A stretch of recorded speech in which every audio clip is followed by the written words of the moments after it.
CM Revanth Reddy నేడు ఖమ్మం మేడారంలో పర్యటించనున్నారు. ఖమ్మం జిల్లా ఏదులాపురం మున్సిపాలిటీని పలు అభివృద్ధి పనులు కూడా ప్రారంభించనున్నారు. అనంతరం నర్సింగ్ కాలేజ్, అలాగే మద్దులపల్లి వ్యవసాయ మార్కెట్, జేఎన్టీయూ కాలేజ్, కుసుమంచిలో 100 పడకల ప్రభుత్వ ఆసుపత్రి నిర్మాణాలకు కూడా శంకుస్థాపన చేస్తారు. తర్వాత సిపిఐ శతాబ్ది ఉత్సవాల్లో భాగంగా బహిరంగ సభలో పాల్గొంటారు. ఖమ్మం పర్యటన అనంతరం మేడారానికి చేరుకుంటారు. అక్కడ జరిగే కేబినెట్ భేటీలో పాల్గొంటారు. భేటీ తర్వాత మేడారంలోని అభివృద్ధి పనులను కూడా పరిశీలిస్తారు. పోలీస్ కమాండ్ కంట్రోల్ సెంటర్ నుండి కూడా హరిత వై జంక్షన్, జంపన్నవాగు స్తూపం వరకు కూడా, అలాగే మేడారం ఆర్టీసీ బస్ స్టాండ్ కూడా సందర్శిస్తారు. రాత్రి మేడారం హరిత హోటల్లోనే సీఎం బస చేస్తారు.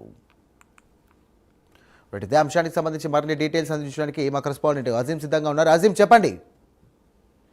సీఎం రేవంత్ రెడ్డి షెడ్యూల్ ఈరోజు అంతా కూడా బిజీగా ఉంది. మొదటి ఉదయం 10:40 బేగంపేట ఎయిర్పోర్ట్ నుంచి ఏదైతే హెలికాప్టర్లో ఖమ్మం బయలుదేరుతారు. ఖమ్మంలో సీఎం రేవంత్ రెడ్డి జిల్లా ఏదులాపురంలో మున్సిపాలిటీ అభివృద్ధి పనులను ప్రారంభిస్తారు. తర్వాత నర్సింగ్ కాలేజు, మద్దులపల్లి వ్యవసాయ మార్కెట్, జేఎన్టీయూ కాలేజు, కుసుమంచిలోని 100 పడకల ప్రభుత్వాసుపత్రి నిర్మాణానికి కూడా శంకుస్థాపన కార్యక్రమాలు కూడా చేస్తారు. ఇక మధ్యాహ్నం 2:30కు BJNR డిగ్రీ కాలేజీలో సిపిఐ శతాబ్ది ఉత్సవ బహిరంగ సభలో కూడా సీఎం రేవంత్ రెడ్డి పాల్గొంటారు. అనంతరం ఖమ్మం నుంచి సాయంత్రం 4:30 హెలికాప్టర్లో ములుగు జిల్లా మేడారానికి చేరుకుంటారు. మేడారంలో సాయంత్రం ఇప్పటివరకు తెలంగాణ చరిత్రలో కావచ్చు, లేకపోతే ఇమ్మడి రాష్ట్రం చరిత్రలో కావచ్చు, ఎక్కడా లేని విధంగా హైదరాబాద్ లో కాకుండా మొదటిసారి మేడారంలో ఏదైతే రాష్ట్ర మంత్రివర్గ సమావేశం ఏర్పాటు చేయడం కూడా జరిగింది. దీనికి సంబంధించిన ఏర్పాట్లన్నీ కూడా ఇప్పటికీ అక్కడ పూర్తి చేయడం కూడా జరిగింది. సో ఈ రోజు సాయంత్రం రాష్ట్ర మంత్రివర్గ సమావేశం ఉంటుంది.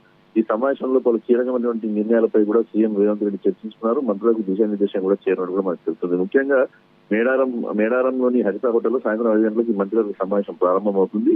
మున్సిపాలిటీలు, కార్పొరేషన్లు ఎన్నికల నిర్వహణపై తీర్మానం చేస్తారు. మనం చూసాం నిన్న ఏదైతే ఇప్పటికే ప్రిన్సిపల్ సెక్రటరీ, మున్సిపల్ శాఖకు సంబంధించిన వారు ఏదైతే కార్పొరేషన్లకు, మున్సిపల్లకు సంబంధించినటువంటి రిజర్వేషన్లు ఇప్పటికే ఖరారు చేయడం కూడా జరిగింది. దీనికి సంబంధించినటువంటి అంశంపై కూడా ఈ రోజు చర్చించి దాని నిర్వహణపై ఏదైతే మంత్రివర్గం తీర్మానం చేస్తుంది. దీంతో పాటు కేంద్ర బడ్జెట్ కేటాయింపులకు అనుగుణంగా రాష్ట్ర బడ్జెట్ రూపొందించే అంశంపై కూడా ఈ రోజు మంత్రివర్గ సమావేశంలో చర్చిస్తారు. ఆయా శాఖలకు సంబంధించినటువంటి అభివృద్ధి కార్యక్రమాలు కావచ్చు, కేటాయించిన బడ్జెట్ కావచ్చు, అన్ని అంశాలపై కూడా ఆ శాఖలకు సంబంధించిన మంత్రులు అందరూ కూడా ఫుల్ గా ప్రిపేర్ అయ్యి ఉండాలని చెప్పి కూడా ఏదైతే ఇప్పటికే ఈ సమావేశంలో దిశానిర్దేశం కూడా చేయడం కూడా మనకు తెలుస్తుంది. వీటితో పాటు రైతు భరోసా నిధులకు సంబంధించిన విడుదల కార్యక్రమం గతంలో కూడా ఏదైతే జనవరి 26 నుంచి 31 లోపు ఏదైతే రైతు భరోసాకు సంబంధించిన నిధులు విడుదల చేశారు. సో ఇప్పుడు కూడా రానున్నటువంటి ఎన్నికలను దృష్టిలో పెట్టుకుని మున్సిపాలిటీ ఎన్నికలను దృష్టిలో పెట్టుకుని రైతు భరోసా నిధులు కూడా విడుదల చేయాలని ఇప్పుడు ప్రభుత్వం భావిస్తుంది. దీనికి కావాల్సిన అధ్యాయం అంతా ఇప్పటికే వ్యవసాయ శాఖ ఇప్పటికే పూర్తి కూడా చేసింది. సో దీనికి సంబంధించి ఎన్ని వేల కోట్ల బడ్జెట్ అవసరం పడుతుంది, ఎన్ని రోజుల్లో వేయాలి. మనం చూసినట్టయితే గత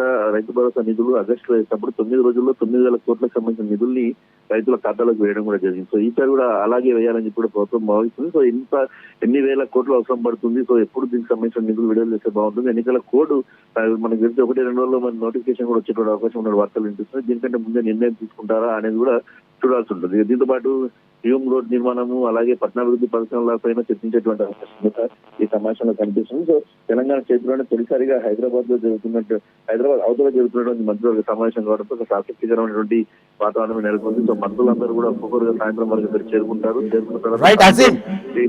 మేడారం పర్యటనలో భాగంగానే కేబినెట్ భేటీ కూడా అక్కడే జరగబోతుంది. దీనికి ఏమైనా ప్రాధాన్యత ఉందా? ఖచ్చితంగా మేడారము జాతరకు సంబంధించినటువంటి, ఎందుకంటే మాకు తెలుసు ఈ జాతీయ ఖండంలోనే అతిపెద్ద గిరిజన జాతర. సో ఈ జాతరకు సంబంధించినటువంటి ఏర్పాట్లు కావచ్చు, ప్రభుత్వం కావచ్చు ప్రత్యేకంగా ప్రభుత్వం కూడా ఇప్పటికే పెద్ద ఎత్తున నిధులు కేటాయించింది. నిధులు కేటాయించడంతో పాటు అక్కడ అనేక అభివృద్ధి కార్యక్రమాలు కూడా చేసింది. దానికి సంబంధించిన గద్దెల నిర్మాణంలో కూడా చాలా జాగ్రత్తలు తీసుకొని చేసింది. అలాగే గిరిజన జాతికి సంబంధించిన చిహ్నాలన్నింటినీ కూడా ప్రజలకు తెలిసే విధంగా చేసింది. సో ఈ నేపథ్యంలో అవన్నీ సీఎం దాని అన్నింటినీ కూడా సందర్శిస్తూనే, దాన్ని పర్యవేక్షిస్తూనే రాష్ట్ర మంత్రివర్గ సమావేశం కూడా ఇక్కడే నిర్వహించి ఒక రోజు పాటు మేడారంలో ఉండాలని చెప్పి కూడా భావించారు. మనం చూసినట్టయితే గతంలో సీఎం రేవంత్ రెడ్డి పాదయాత్ర ప్రారంభించినప్పుడు కూడా ములుగు జిల్లా మేడారం సమ్మక్క సారక్క నుంచే తన పాదయాత్రను కూడా ప్రారంభించారు టీసీగా ఉన్నప్పుడు. సో ఈ నేపథ్యంలో ఇదే సెంటిమెంట్ గా భావించి దీనికి సంబంధించి పెద్ద ఎత్తున అభివృద్ధి కార్యక్రమాలు కూడా చేసి టెంపుల్ డెవలప్మెంట్ కోసం కూడా సహకరిస్తున్నారు. సో ఈ నేపథ్యంలో ఇక్కడి నుంచే ఒక రోజు బస చేసి కల్లుల దర్శనం చేసుకొని ఇక్కడే మంత్రివర్గ సమావేశం కూడా ఏర్పాటు చేసి మంచి నిర్ణయాలు తీసుకొని ప్రభుత్వం మరింత మంచిగా ముందుకు వెళ్లేందుకు కావాల్సినటువంటి నిర్ణయాలు తీసుకోవాలని చెప్పి ప్రభుత్వం భావిస్తుంది. సో ఈ నేపథ్యంలోనే ఈ మంత్రివర్గ సమావేశాన్ని కూడా అక్కడే ఏర్పాటు చేసినట్టు కూడా తెలుస్తుంది. సో సాయంత్రం 5 గంటలకు ఈ మంత్రివర్గ సమావేశం ప్రారంభమవుతుంది. ప్రారంభమైన తర్వాత మీకు కీలకమైనటువంటి రాష్ట్ర అభివృద్ధికి సంబంధించిన అంశాలు కావచ్చు, రానున్న ఎన్నికలకు సంబంధించిన అంశాలు కావచ్చు, రైతులకు సంబంధించిన నిర్ణయాలు కావచ్చు, బడ్జెట్ సంబంధించినటువంటి కేటాయింపులకు సంబంధించినటువంటి నిర్ణయం కావచ్చు, ఇవన్నీ కూడా చర్చించి తల్లిని దర్శించుకోవాలని చెప్పి కూడా సీఎం రేవంత్ రెడ్డి భావించడం కూడా మనకు తెలుసు. సో ఈ రోజు సాయంత్రం 5 గంటల మంత్రివర్గ సమావేశం అనంతరం సాయంత్రం 6:30కు మేడారం అభివృద్ధి పనులను కూడా సీఎం రేవంత్ రెడ్డి పరిశీలించనున్నారు. పోలీస్ కంట్రోల్ నుంచి హరిత హై జంక్షన్, జంపన్నవాగు స్థూపం వరకు, మేడారం ఆర్టీసీ బస్ స్టాండ్ వరకు కూడా సందర్శిస్తారు. రాత్రి 7 గంటలకు మేడారం ఆలయ ఎగ్జిట్ సెంటర్ లో సంస్కృతి కార్యక్రమాలు కూడా పాల్గొంటారు. అక్కడే బస చేస్తారు రాత్రి మేడారంలో. సో ఉదయం 6:30కు అంటే రేపు ఉదయం 6:30కు మేడారం సమ్మక్క సారలమ్మ గద్దెల ప్రాంగణంలో నిర్మించినటువంటి Right. ట్రాన్స్ఫర్ చేస్తారు. తర్వాత కుటుంబంతో వనదేవతకు సంబంధించిన ప్రత్యేక పూజల్లో కూడా సీఎం రేవంత్ రెడ్డి పాల్గొంటారు. Sir right, thank you Azeem. Jagtial జిల్లా